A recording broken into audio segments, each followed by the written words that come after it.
A very good evening and welcome to this special program on the third Arab Development, Economic and Social Summit held in Riyadh, the capital city of the Kingdom of Saudi Arabia. We are coming to you live from KTV2 studio at the Ministry of Information. First, I would like to welcome our guest this evening, Dr.Nayef, الشمري, Professor of Economic Studies at Kuwait University. Thank you for answering our call, Professor. Thank you. Before we get to the questions, Arab leaders began to arrive in Riyadh in the Kingdom of Saudi Arabia yesterday and today for the third Arab Development, Economic and Social Summit with hopes and expectations that Arab leaders will come up with solutions to rising poverty and unemployment and fighting non-contagious diseases, among other topics in this summit. The meeting in Riyadh is to focus on executing resolutions reached in the first and second summits held in 2009 and 2011 in Kuwait and in Sharm el-Sheikh, Egypt, respectively. The summit is also to touch upon His Highness the Emir Sheikh Sabah Al-Ahmed Al-Jabr Al-Sabah's $2 billion initiative to fund small and medium-sized businesses. Now, we have the following report on the history of the Arab Economic Summit by correspondent Hiba.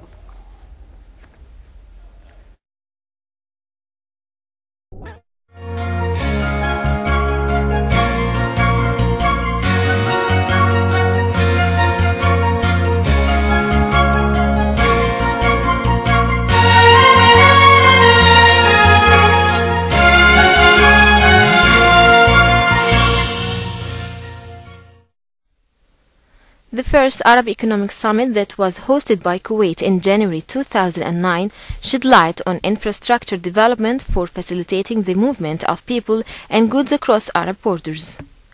Yusuf Al-Rumi, the director of the Gulf and Arab Economic Cooperation Department, said that it was not a regular meeting, as it focused on specific projects which would be referred to the Arab leaders. These projects would have great impact on Arabs, such as the Arab electricity grid, the railway project, achieving food security, and tackling unemployment issues, among others. Several guidelines have been put in place to determine the projects that should be present to leaders during the summit, and the projects were on the list of Arab action priorities. The ministerial committee responsible for preparing the summit was led by Mustafa Shemali, the then Kuwait finance minister. On the sidelines of the summit, an economic forum was also held to discuss the global financial crisis and its impact on the Arab world. This forum included issues such as investment, transport, commerce, energy, scientific research, development, and reform in Arab action.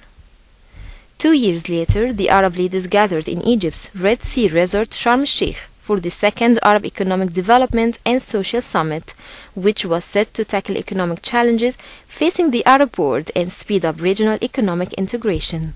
Addressing the opening session, former Egyptian President Hosni Mubarak urged the summit to reach a common Arab vision, to lessen the effects of the global challenges, and assess the progress of the implementation of resolutions taken at the first summit in Kuwait in 2009, and make new proposals for their enforcement. This summit continued to push forward the inter-Arab cooperation in upgrading infrastructure, including Pan-Arab network of railway, maritime transport, grid and communications, and support the development of private sector, especially small and medium-sized enterprises. Implementation of these projects of development declared in the resolutions of the Kuwait summit has drawn criticism for not delivering on its promises in the past 2 years, partly due to the lasting impact of the global financial crisis on the Arab region. Former Arab League Secretary General Amr Moussa said in his speech that Arab countries should learn developing experiences from world-leading economies through the cooperation forums set up between Arab countries and China, Japan, India and South American countries, and attract more foreign investment for Arab small and medium-sized enterprises. This summit was preceded by preparatory meetings at the levels of ministers and senior officials, and it was supposed to build on the outcome of the first such meeting hosted in Kuwait in January 2009, that the summit tried reviewing the implementation of the resolutions of Kuwait summit.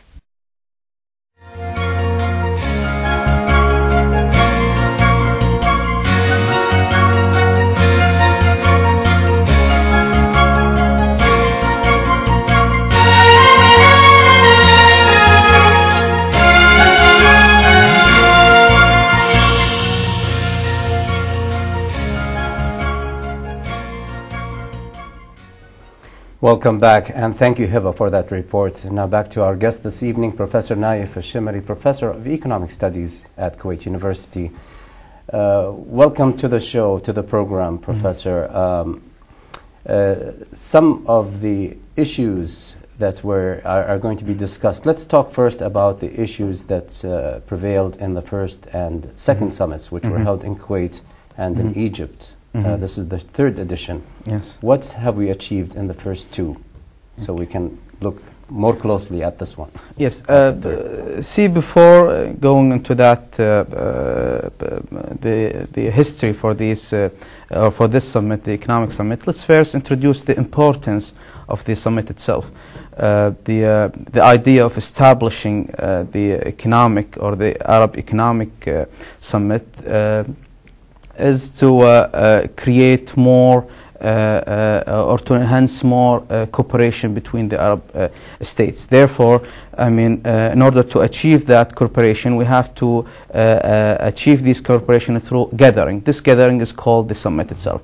Now, the first summit held in Kuwait in 2008, or in 2009 actually, built the framework for the roadmap for any future work. For example, the first summit highlighted the importance of integrated projects such as the development projects, social projects, business projects, and economic projects. Also, in the first summit, they talked about or they welcomed actually the initiative or development initiative made by His Highness Amir Sheikh Sabah Ahmed to gather $2 billion to support the small and medium-sized businesses, where Kuwait contributed for about like $500 million, and the other $500 million contributed by Saudi Arabia.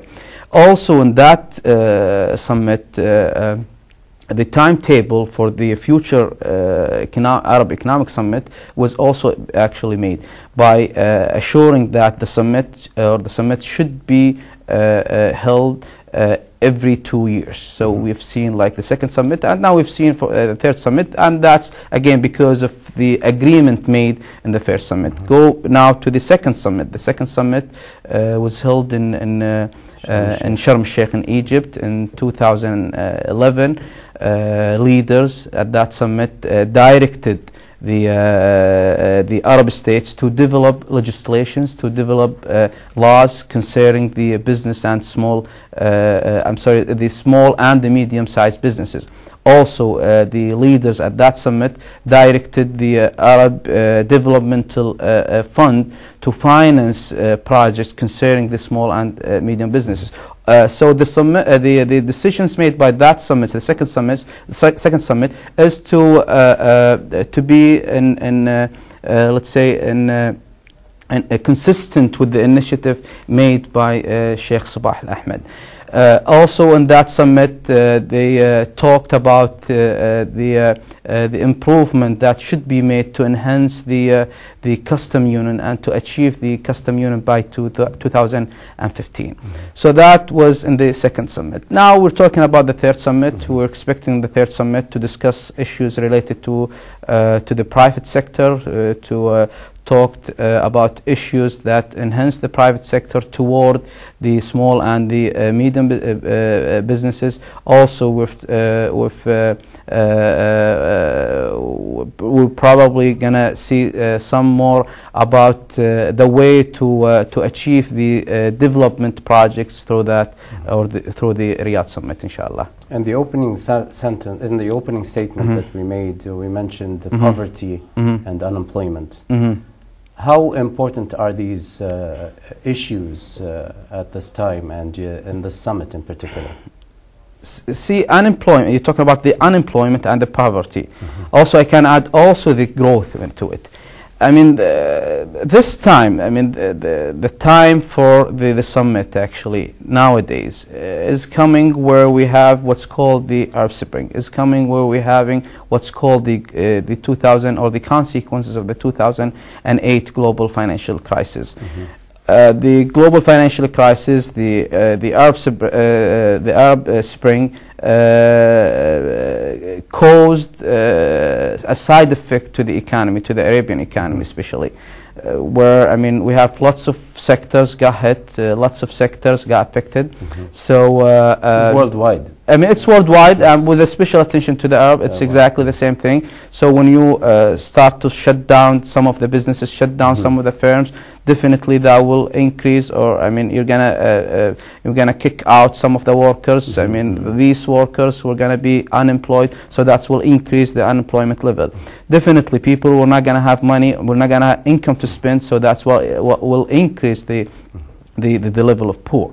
And that will make the standard of living more more severe. So the time where we talk about the unemployment, the time where we talk about the poor, we should, these days, we should pay more attention. Yes, these two phenomena are important, but in these, especially in this period, in this time, we have to pay more attention to that problems, and we have to solve it by encouraging the small businesses, encouraging the medium businesses, encouraging the development sectors, and that's definitely through enhancing the role of the private sector within the economy. You mentioned the financial crisis. Do you think that we have passed the worst of it, or do you believe that we will be facing some future issues? We as a Kuwaiti, or we as an Arab world, Arab as the GCC, as I mean, still, I mean, the 2008, the global financial crisis, still we're suffering from it. I mean, do not look at us. I mean, just look at Europe. Europe is yes, suffering because of the European, exactly, suffering because of the global financial crisis. Also, go to Asia, China, India. I mean, they're suffering because of the recession is happening in US and Europe. So I mean it's too early to tell that we're gonna be or we actually avoiding the effect of the financial crisis. However, I mean, if you look at the GCC will be less exposed to that financial crisis compared to the other countries, like in Arab countries. For example, the poor countries in Arab countries. I mean, oil countries will be less affected, less vulnerable to that external shocks. But nobody, with the price of oil, exactly, that will let's say that will compensate the effect of the global financial crisis. Yes, we got affected because of our investments in US, our investments in Europe, but the increase in oil prices will offset the reduction in our investments there. Professor, is the government of Kuwait during the summit seeking new Arab entities to do long-term business ventures in Kuwait? Again, when we talk about the way how to do businesses with the Arab countries, or you're talking within the umbrella, I think, within umbrella of the Arab Economic Summit, definitely. Yes. So we're talking about something called economic integration. Any political bloc or any political alliance is trying to achieve what's called economic bloc, or a strong economic alliance, or a strong economic union. Therefore, I mean, just look at the EU, and effectively created the EMU, which is the European Monetary Union. Therefore, the ultimate goal for any economic bloc or any economic alliance or union is to achieve economic integration. And what is the economic integration? The economic integration is just a processing for a group of countries that share a geographical factor, that share a common political and social factors, to increase their development and economic and social welfare. And that's through what's called enjoying or benefiting from their comparative advantage. So to achieve this economic integration, and I'm trying to answer your question, to achieve this economic integration, you have to go to you have to go through many stages.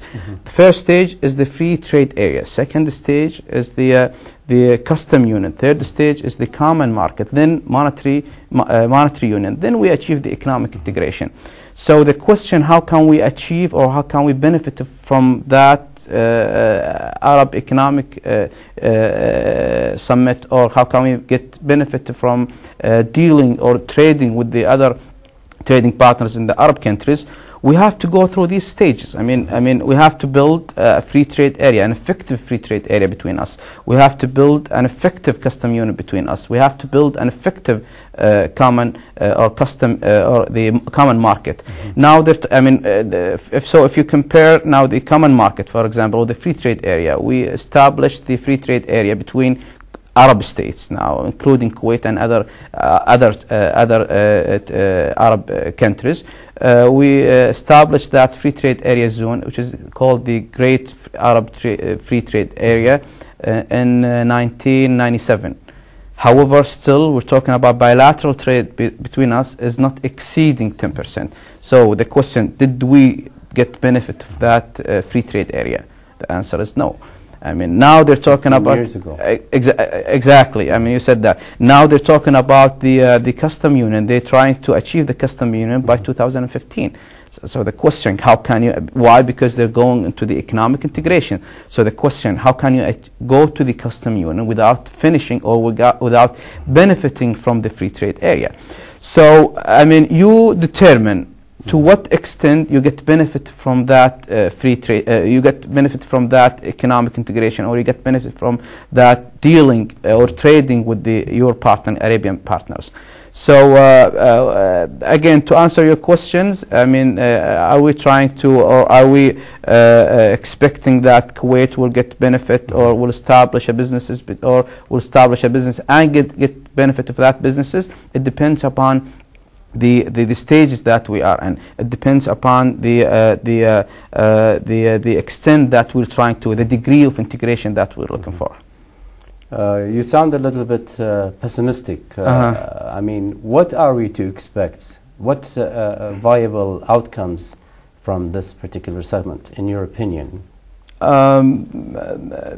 Expectations, I mean, you know, before the start of the summit, I mean, there were, I think, forums, the private sector forums, and they talked more about giving some ideas about the summit. Then they're gonna make some decisions, and based on these decisions, they're gonna pass it to the leaders to discuss it. And one of these things were something about a common market, or a common stock exchange market. So they have a common stock exchange for the Arabian countries. If I'm not mistaken, they're thinking about stationing it in Bahrain. Exactly. Bahrain actually asked to have it, to establish. That's an excellent idea. That's an excellent idea. Why? The idea is to have a stock exchange market, but not for Kuwait, not for Saudi Arabia, not for Egypt. It's for the all Arab countries.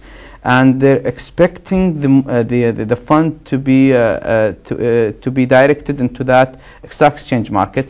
So just I mean, imagine that we have many firms, different nationality, I mean, among the Arab states, and each one has a fund that to finance their projects. So I mean, the idea of it is to have fund, or to have capital flows between the countries, Arab countries. We have, I'm a Kuwaiti, I can buy a firm in Egypt. I'm a Kuwaiti, I can buy a firm in Oman, for example. So that will lead that the fund can be easily transferred from me as a saver to the investor, or from me as a lender to the borrower. So that will lead to encourage definitely encourage the cooperation between, the economic cooperation between these countries. Also, they talked about, I mean, they're talking about the expectations, so they talked about changing some of the items within the investment agreement, and they talked about making protections to the domestic or to the foreign or to the Arabian investor, protections for any circumstances, critical circumstances, such as war, such as any political instability, natural crisis, and so on. So I think these two things can be achieved within this summit. Doctor, we have our second report this evening on the history of the Jeddah Economic Annual Forum. Let's watch.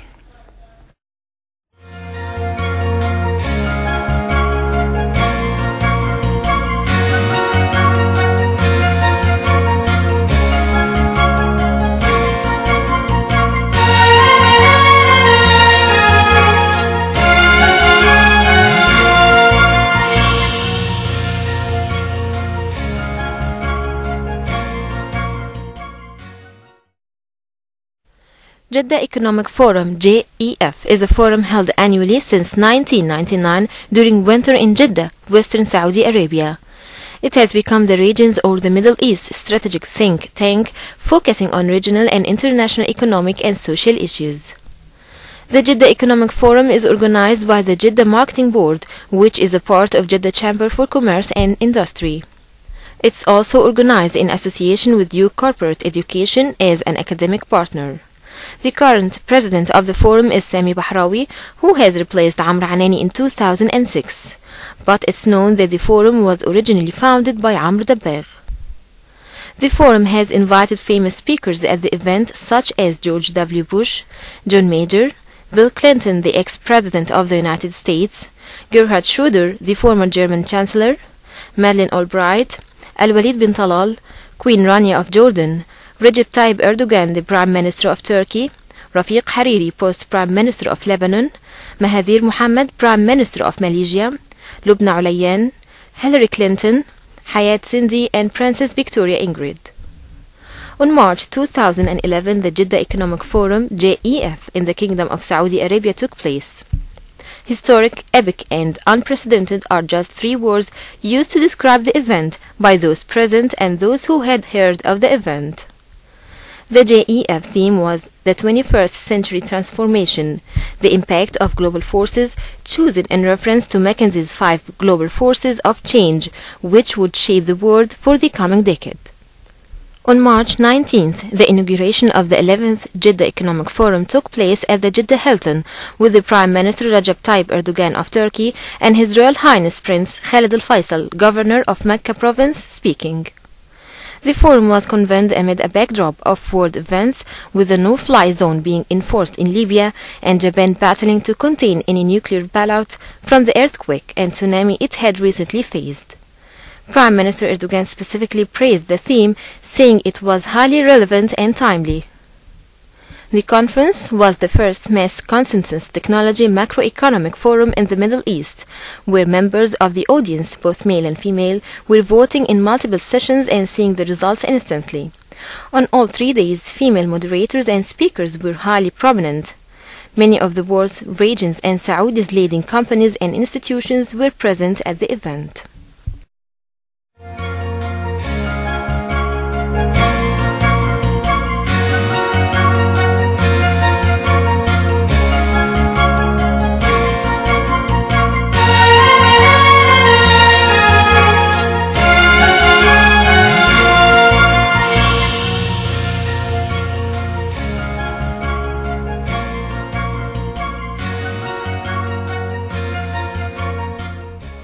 Welcome back to the program. Our guest this evening, Dr. Nayef Alshammari, Professor of Economic Studies at Kuwait University.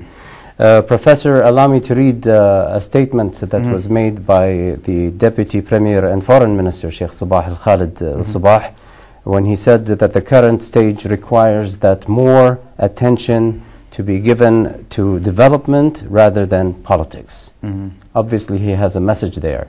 And this was also voiced by the Saudi Foreign Minister, Prince Saud Al Faisal, when he said that changes that swept the region over the past 2 years were political in nature, but their real causes were purely developmental. Maybe you can elaborate on those two very important statements.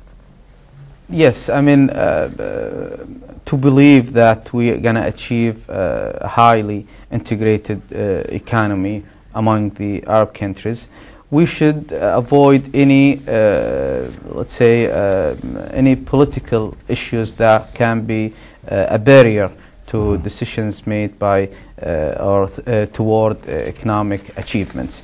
But I I think why they're paying more attention to that issues these days, because the degree of cooperation among the Arab states, especially in this summit, has let's say the political dimension these days. Why? Because we're talking about two things within the political dimension. We're talking about the political instability that's happening within the Arab states these days, and the political commitment. The political instability, no doubt that the political instability can be a barrier for investor to invest in that country. And let's face it. What happened in Egypt when we had political instability in Egypt, a change in the government, a change in everything. Many investments, especially GC investments, got hit there. We've seen some issues. Brought up there. The currency, but I'm talking about the GCC investments that got blocked there. GCC investment got affected to not transfer the money out of the Egypt. So that's why the political instability is a concern now. Why? Because any for any investor, to make a decision to invest, you're looking for two things. You're looking for a reasonable rate of return. I'm looking for a return for my investment. That's obvious. The other thing is a free transfer. Whenever you finish with your investment, you want to take your investments and go back home. Some countries put some restrictions to that investment, and this is what happened exactly in Egypt. When they had this instability, they stopped any transfer for investments or transfer for capital.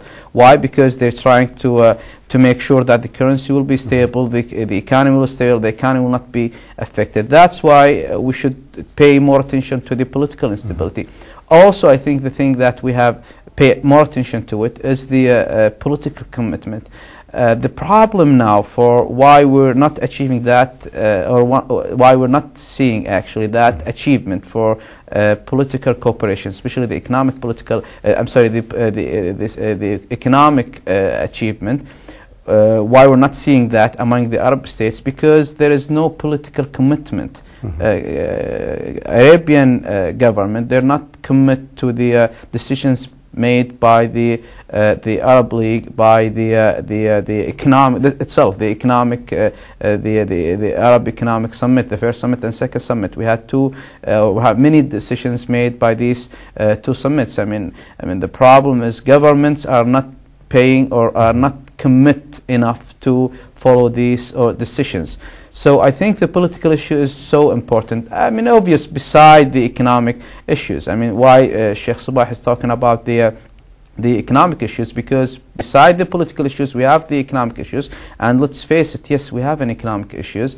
Still some countries are imposing taxes, are imposing tariffs, import taxes and tariffs on products, and Arabian products. We're talking about free trade areas. We should take good from Kuwait to Egypt without paying any taxes. But actually, this is just an example. You can't take any other countries, but just take an example of Egypt. So if you take it to Egypt, you have to pay taxes. If you take it to Syria, you have to pay taxes. If you take it to Morocco, you have to pay taxes. So governments are not committed to that, and that's why some of the issues brought by the forums before the start of the summit is that still some countries, they're putting restrictions on even agricultural products to be entered into that into some countries. Why? They want to protect the domestic products. So there are some restrictions. So we have to avoid these economic restrictions, but we have to take into considerations the political aspects. That's for sure. You mentioned some serious issues, Doctor, and these sound like very time-consuming, and maybe years. It will take years for such issues to be resolved. What type of time frame would you imagine? I mean, that's why what I'm saying. Yes, we have to avoid the third meeting now. Exactly. How many more meetings? Yeah, that's why what I'm saying is like we're talking about avoiding the political concerns, and we have to focus on economic concerns. I'm saying no. I mean, we have very critical political issues. We don't want wishes. I mean, we have to go to facts. I mean, usually when we go to, especially the Arab meetings, whether this meeting or other meetings, they're talking about wishes. So we have to go and face fact. We need facts. We need to go and see the challenging, the problems, and to give us solutions for these problems. Do not talk about just wishes and we want to achieve this and achieve that, but we need some facts, and based on these facts we have to face our problems. Doctor, we have run out of time. We thank you very much for being with us. Ladies and gentlemen, this comes to the end of the special program on the Third Development, Economic and Social Summit taking place in the Saudi capital, Riyadh. A special thank you goes out again to our guest this evening, Dr.Nayef Alshammari, Professor of Economic Studies at Kuwait University. I would also like to thank our correspondent, Hiba Mustafa, for the reports, as well as the rest of the team at the English News Department who helped prepare this program. And finally, I would like to thank our viewers for joining us this evening and hope to see you again tomorrow, a little earlier, the program scheduled for 7:30 p.m. or immediately following the English news for more coverage of the Arab Economic Summit. A very good night.